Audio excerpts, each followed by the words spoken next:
Introduce to you the deputy leader of our party and an influential member of the next government of Ontario, Chistine Elliot.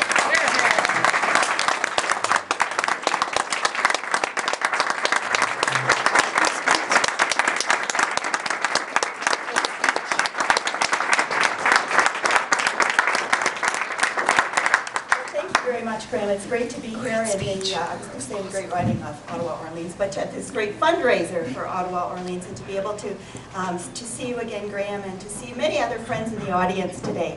It really is a pleasure to be here, and I'm looking forward to spending the whole day with my good friend and colleague Lisa MacLeod, who is my partner in crime. As you mentioned, Graham, we were elected on the same day, March 30th, 2006, so we're coming up to our 5-year election, and I hope we'll be together for many, many more.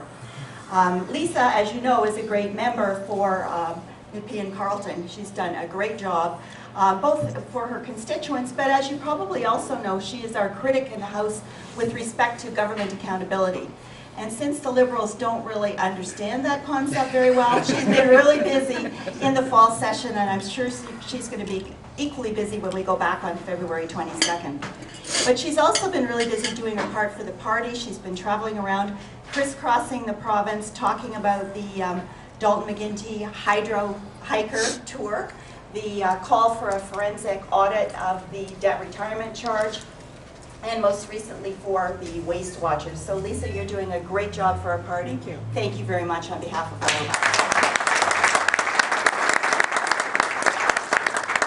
Now, one person who's conspicuous by his absence here this morning is my husband, Jim Flaherty. I think he was at John Baird's fundraiser the other night, and I think he got tipped off that I was going to be in town, so he got out of town really quickly. So he can run, but he can't hide. I'm going to catch up with him back in Whitby. So he would have liked to have been here today, but he had to, I think, make some announcements in Toronto. So otherwise, he would have been here.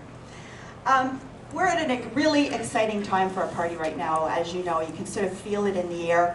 We're finally seeing some of the Liberals' mismanagement and general ineptitude finally coming home to roost in a whole bunch of areas, and it's coming at a really perfect time for us. Whether it's from the economy and their inability to deal with it while other Canadian provinces continue to grow and prosper, Ontario continues to lag behind and is a have-not province. That's something that should never have happened. We've also got a situation where energy prices are such that people are afraid to open their hydro bills these days, and I think that is going to be one of the pivotal issues in the election that's coming forward. And that's due to a whole bunch of factors, including the Green Energy Act, the huge subsidies that are being paid for wind power and solar power, the lack of nuclear build, and Colin and I come from Durham Region. We're in Nuclear Central, and we're willing hosts. We want them to build another nuclear facility in our area. It creates great jobs. It's a driver of the economy. We want jobs to come to Ontario, and we need a reliable and affordable source of power. So we need to get with it on all of those fronts. The McGuinty government is absolutely failing to do that.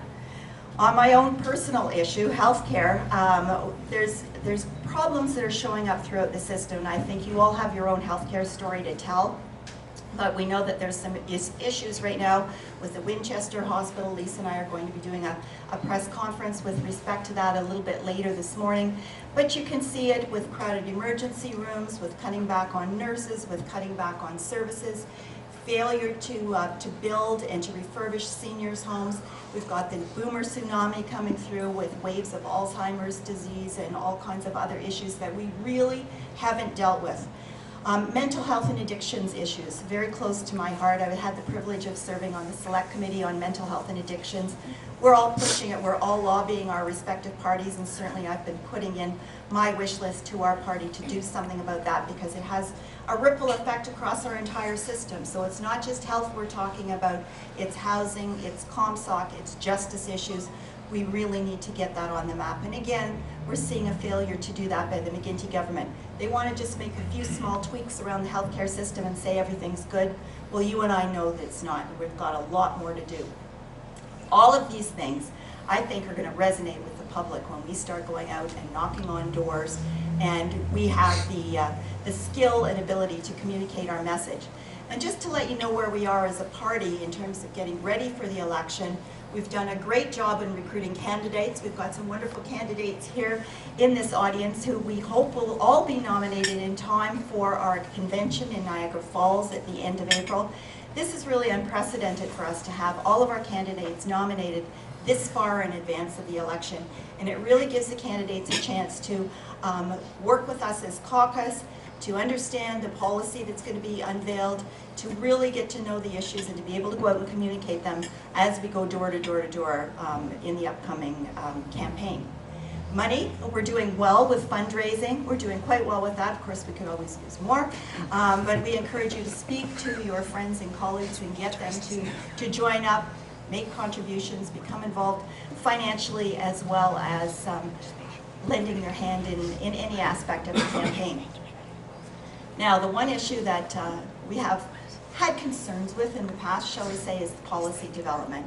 But we really have implemented a whole new approach since the last election to really allow all of the members of our party to have influence in party policy selection, and we will be unveiling that in due course. We're not going to be goaded by the Liberals into releasing a peace bill. We want to make sure that we have comprehensive policies that are completely costed, that when we win, we can hit the ground running and start implementing.